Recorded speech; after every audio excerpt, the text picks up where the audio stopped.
That's James's dinner for today. And I had some other things on his plate, but I'll talk about that in a minute. James is going to review this a little bit because I couldn't remember him having done it, but he says he did it. And I've actually marked it on okay. the So title page that I have reviewed it, but I've gone through it twice since then, and I've gone through it fourth time, much of it fourth time. well, it has a very pretty cover, and maybe it's that's wonderful. all we I were think it's talking some about sort the of a last time. Persian carpet. So, were we Anyway. talking about it last time, or I was don't I just? know. I think I was just showing it to you. Yeah, maybe. But Inside. anyway, I met a woman a while back, and at the Salvation Army getting free food because we line up with others. Well, I don't like to compete, so I started coming later just so that I don't have to be a part of the lineup competition. Well, it's not really a lineup. It tends to be scrum, as they call it. Yeah, in and rugby. it's stressing the woman who runs the thing out, and I can't imagine the people in the group feel very good about the whole thing either. Well, I think certain of them, it's just what they're used to. I don't know. People who Anyway. don't come from democracies So tend to not line up. What I wanted to say about this was Okay. that you James has went through the Muslim name book a lot of times.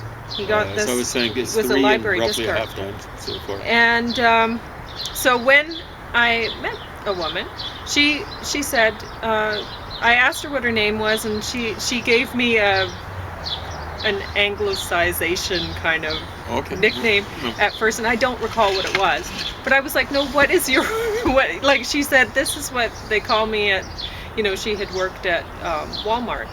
And the people there, she said, were very good to her, and they taught her a lot of English and stuff like this. She's very good at English. She's very good.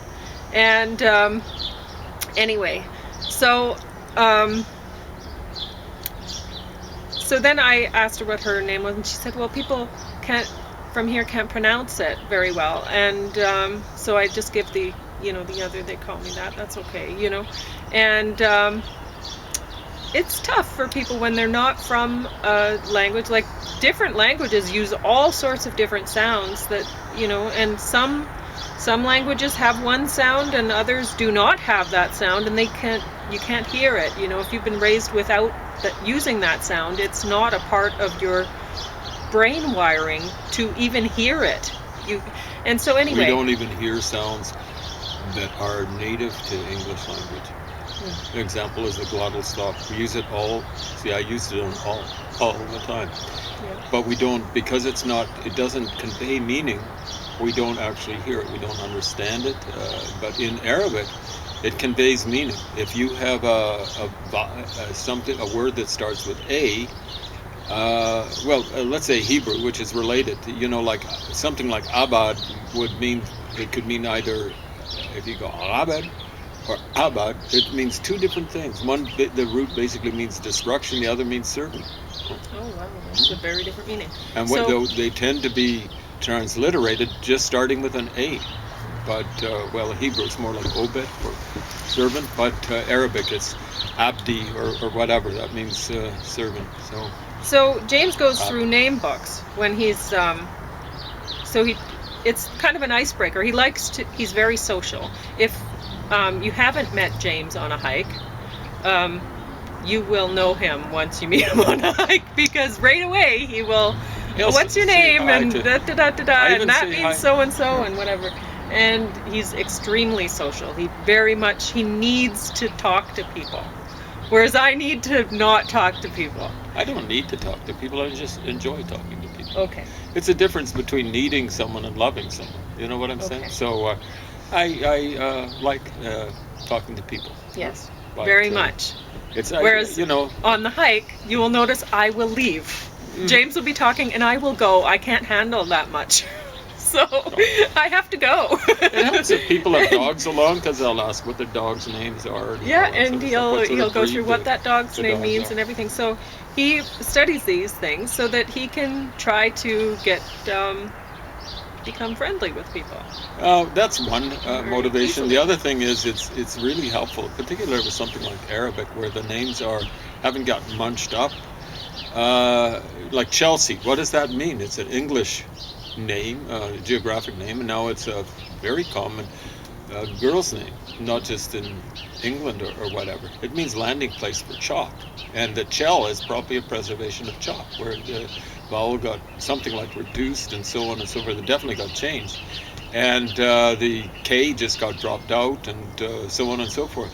So Arabic, you don't really have that much of it. The names have been preserved, and so it's a good way to learn, for me at least, to learn the Arabic language. Keep on learning. So what's the relationship of Ahmad and Muhammad? They've all got the HMD in it, or both have, and they're related. The basic root means praise or something like that. So those two names basically mean praise. Now, I have been told before, I had a roommate that was from Switzerland, and she was a wonderful woman.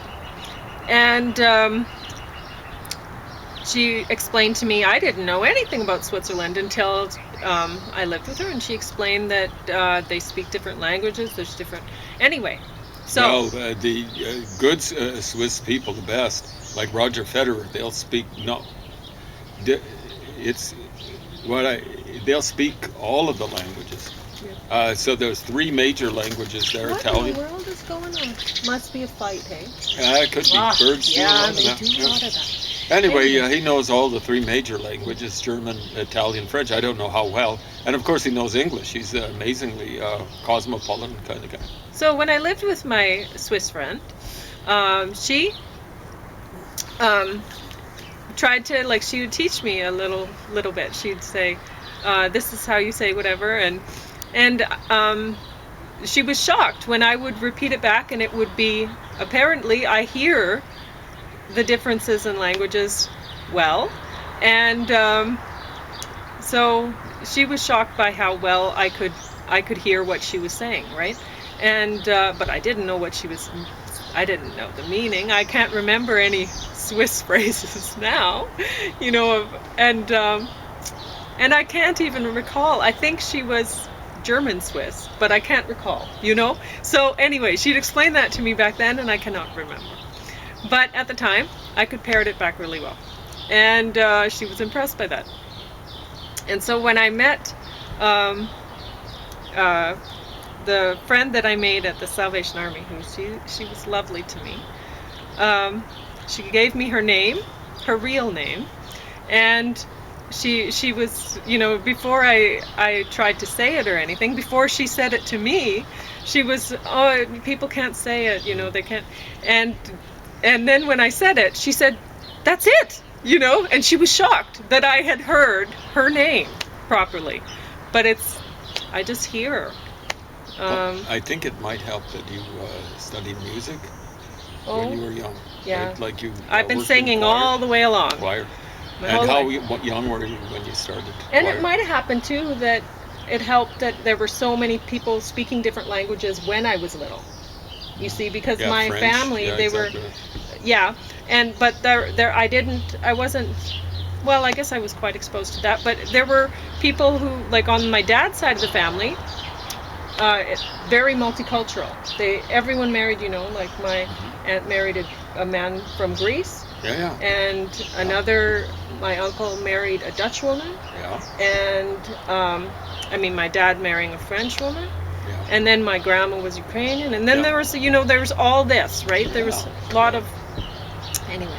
So that might have helped too. It's impressive. You know, that's the way the world should be, like intermarriage. Not, you see, like multiculturalism is not that way. Yeah, but it has to be intermarriage. Cultures. It's not, like a lot of people, I have, at first I was thinking, oh, that's interesting, you know, people adopting, like, say there's a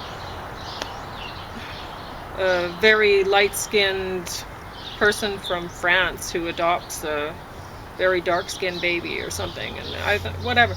Or people going to sperm donor clinics and mixing things up or whatever. I don't like the whole idea of the artificial insemination thing anyway. When you don't know the person, you don't know what you're getting. I mean, women pick out their mates by smell. There's not a scratch and sniff binder for people to pick their mates out at the fertility clinic. So what's that about? Anyway, and that's how people, like, women don't do this consciously, but they're picking out their mate for apparently the scent gives a clue as to whether the person will be a better match, like for genes, getting a stronger child, more resilient, whatever. I don't know. Anyway, so, but what do you do, right? So anyway, through marriage, though, I think that's great, because then sometimes people will think, oh, this person's really attractive, but then they get to know them and they're like, wow, you're from a completely different culture than me. Like, we do not get along, right? So if you're just hooking up with somebody, or that's something different altogether. So it's not the same thing as actually marrying and, With getting the to aim of know maybe, people, right? Maybe having kids. Or Yeah, whatever. or whatever, and actually getting to know people is what I'm saying. So anyway, but what I brought this out for was Or not, have me bring it out for him. yeah, was not really to say, oh, I hear languages well. No, I'm really useless at languages. I'm like a parrot. Oh, I shouldn't have said that, because parrots may know languages very well, and I'm not being fair to them. Well, that's part of language. You're kind of selling yourself short. Being able to hear and duplicate is a really important part. It's the part of language is the 2 of the 4 that I don't emphasize. Well, and I think that's why we work on songs well together. Yeah, Pauline Already comes up culture. with some wonderful melodies. Yeah, it's easy kind for of work me. on rhythms And stuff like that. I don't understand the other side of the brain thing to do with poetry. But I'm starting to understand how our brains work differently with us working together, which is interesting. But anyway, so what I was going to say about the name book thing is there was no way that I would ever go through names and remember like James does this way. This doesn't work for me, but it works for James really well. And we've been hearing a lot about microaggressions and how if you mispronounce somebody's name, then I'm hearing about it now. Too much about it. Yeah, That's supposed to be everyone's microaggression. hearing too much about it. Wow. Anyway, if did you mean me right now? Anyway, with people mispronouncing people's names, nobody works as hard to learn people's names as James does. Maybe not. But And few people. It may take him a while to figure out how to pronounce the person's name, but he's going to be able to tell you what your name means once he figures out what it is. He's tried to learn because he wants to get to know people. And whereas me, I can hear a person's name. I don't know anything about their culture. I don't know this, but I can probably get your name right. If you tell me what it is. It might take me a little bit. But I'll get it. But it's certainly not a microaggression if people don't get your name right. Sometimes people just can't hear sounds from another culture. And it's a particular problem in can we call it, we live, thankfully, in something that's more of a cosmopolitan society than a multicultural society. And cosmopolitan is way better than multicultural. Yeah. So, you got all sorts of people wanting to push it to become multicultural, where you get these cultures. It's actually a posse culture. There's a few cultures, and the cultures squat on the people that are supposed to be in it. Mm-hmm. Whereas cosmopolitanism, people mix and match ideas, they mix and match with spouses and stuff like that, and they come up with better things. It's basically individualization. It's not. It's significant, I think, that it's sociologists and people like that are pushing a multiculturalism. So it's the definition, the sociological definition of multiculturalism is basically, like each culture is supposed to be left pristine. You don't mess around with one culture, shouldn't mess around with another. That's appropriation, all that sort of stuff. That just causes hate. We've had multiculturalism for thousands and thousands of years, and all it's caused is wars. Go on. Oh. Well, I don't know really where I was. I'm sorry. No, it's okay. It's fine that you talk. You probably have more important things. Oh, well, but we were talking about microaggression. Oh, yes, I mean, we it's were. really important. It that is we, an importance. follow up on this, especially like looks. You know, like someone looked at me rough. You know, Yeah. like wow. Well, and you How can't. do you know? You can't. You know, like someone might be And- grimacing at the sun. You know, like Well, wow. and that's just it. You can't. You can't really explain like you can't say, oh well, somebody was. You got to be able to take perceived aggression, because it may not be as you perceive it. It may not have been intended as you perceived it. Do you see what I'm saying? So The other thing is, it's though, it is a form of equivocation to call something like that aggression. Eh? You know, like equivocation is the invalid argument of two terms. You're using aggression, like it maybe is kind of aggressive if someone frowns at you, but it's not the same as aggression where someone comes. Real aggression is happening comes in at you with a Ukraine stick right now. Yeah, exactly. You know, like, That's- but yeah, you know, like And- it gets shoved into that. And understand, the people that are shoving this at us, at you, They're unless wanting. they are getting things ready for witch hunting. Yeah. They're going to be What- witch hunting when microaggressives. The people who are the aggressive propagandists who are pushing the things like microaggression and into the foreground and pulling away freedom of speech. Well, it's like from freedom people? of expression, like facial expression. Jeez. Yeah, it's getting pretty well. They're actually promoting violent aggression. Yeah. They're trying to divide people apart and trying to get you to focus on superficial differences rather than what we have in common. And not everybody. If you take the time to get to know different people, not everyone is a suicide bomber. You know, you have there's stereotypes about people. And I remember, you know, I've heard a lot of negative stereotypes about all sorts of different groups over my life, and the thing is sometimes people fall into that stereotype and sometimes they don't.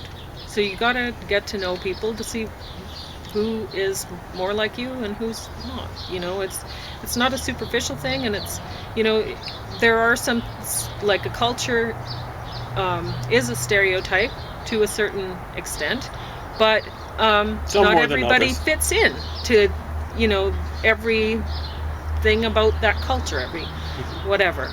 You know what I'm trying to say. I hope they do. So, so it's good to get to know people, because there might be, say, there's more aggressive religions out there. Some are more aggressive than others. Some are more passive than others. Some are way less aggressive. You Exactly. know, like Jainism And- or Quakerism. Yeah, but the thing is, there could be, for all I know, there's some really aggressive Quaker out there. And Well, there Richard could be. Richard Nixon was, I think, even raised something like a Quaker. He was There you go. not very Pacific. So, yeah, it depends on. Some people are raised within a culture, and still they don't end up much like the culture that they're raised in. They don't fit well with that, and so you got to get to know people. Anyway, so I was going to talk about James's salad in the cup. Well, Yeah, he came salad over in a this cup. morning, and last night's salad, I looked at it, and I'm like, You put your salad in the cup. I put my salad in the cup. I just had so I'd many made him dishes. food. I'd made him food last night, and I guess the salad. No, he didn't want that, so he put it in no, the cup. No, I ate about half of it, but there was just too much And for one sitting. So this morning, I took the salad out of the cup and I put it on the plate, and I put some lentils and rice, and I don't know what else I put on there. So anyway, I put a bunch of food on his plate, and then all of a sudden... I came back, salad's back in the cup, and I'm like, ah! And so I decided, okay, I'm gonna make him some juice. So I made him romaine juice, so a full glass of romaine juice. So he drank half of it. Yeah, believe me, when you're eating romaine juice, look at the color of it. It's It terrible. looks brown to me. Yeah. And it tastes way worse than it looks. But it's healthy as heck. And so, I only was able to get half of it down. Stuff like that. Anyway, I kind of enjoyed having the salad. I thought Pauline was going to put more stuff on my plate. well, I And asked sometimes for I more. don't like mixing salad with, rice or Yeah. whatever. So I just wanted to keep it separate. Well, this week, like I use the romaine that the gross part that's at the bottom of the romaine, the part that you don't even want to cut up for your salad. I use that for the juice. Well, anyway, It tasted really earthy. this week I asked for the Salvation Army. The woman told me, "Oh, you can have as much salad as you want," and I'm like, "Really?" And so I got 5 containers of salad that were in like I don't know, half a box or whatever. So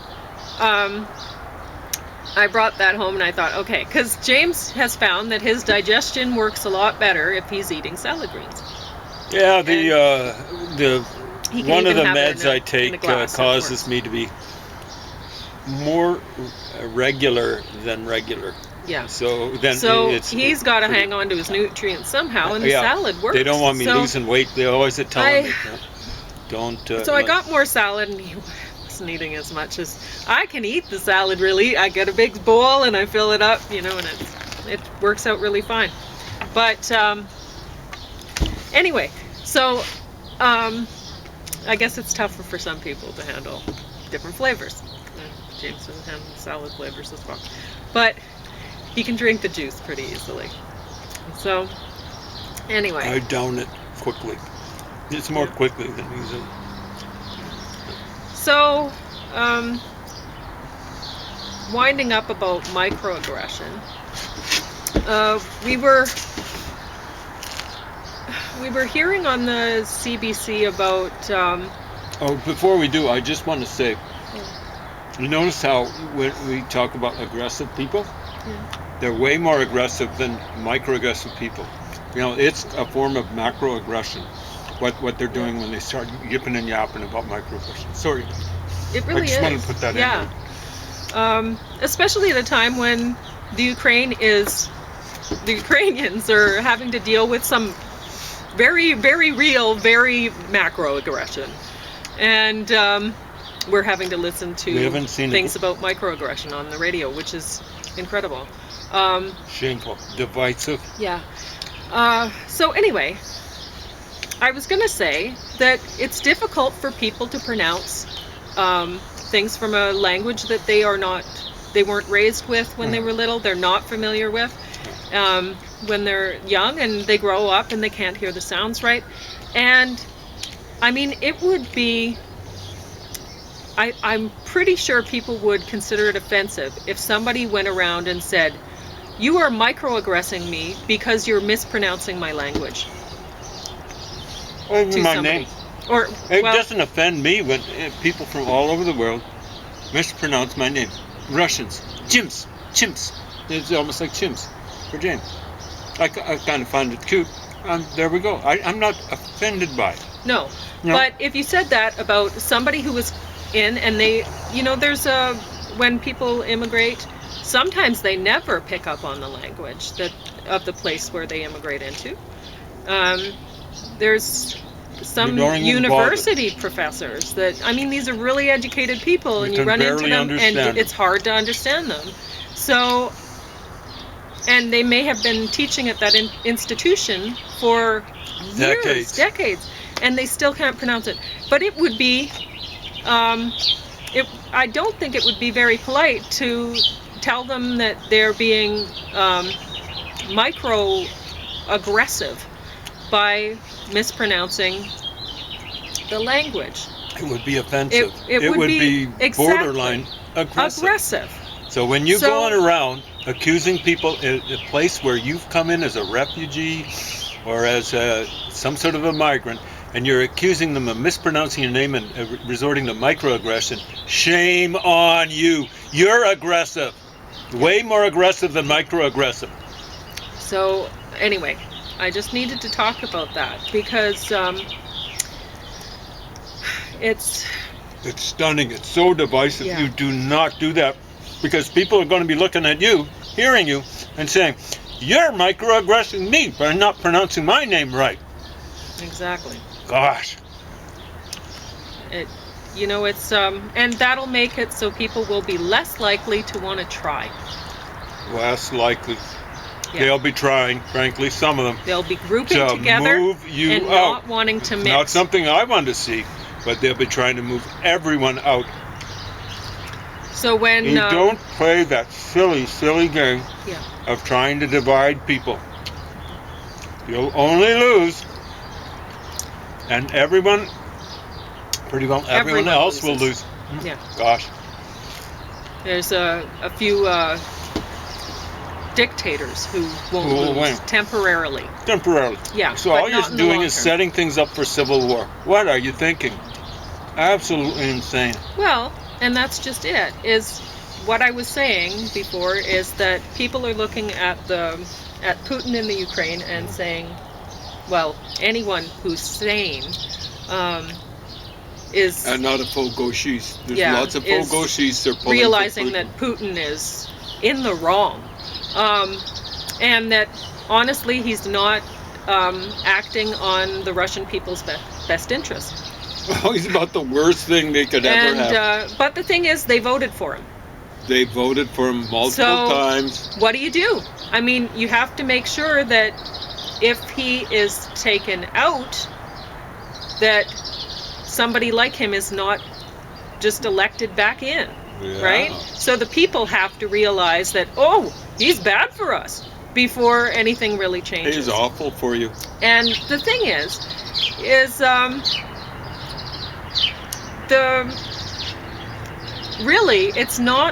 it's not that Putin is at war with the Ukraine. That's horrible. That's a concern. But that's not the major concern. The major concern is that China is actually working to defeat Putin, and he doesn't realize it. He's He so thinks he's stupid. an ally. And so really, this is just a step for China to win against Russia. Well, they're And fighting against don't- the Putin rest doesn't as well. realize China's it. fighting against Yeah. everyone. But one of their main That's concerns the People's is Russia Republic right now. of China. That's Yeah. not Chinese people. Yeah. We're talking about the PRC. We're not Yeah. talking about Chinese people. But it's shocking how. I mean, you see things, or you hear about people from Syria. How many thousands? Was it 15,000?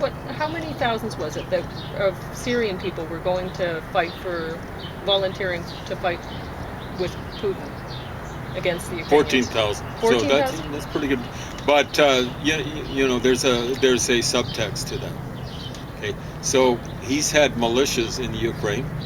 Yeah. They are mercenaries, that's what they're called, but they'd be combination mercenary militias. They're not part of the regular army. They wouldn't be conscripts for one thing.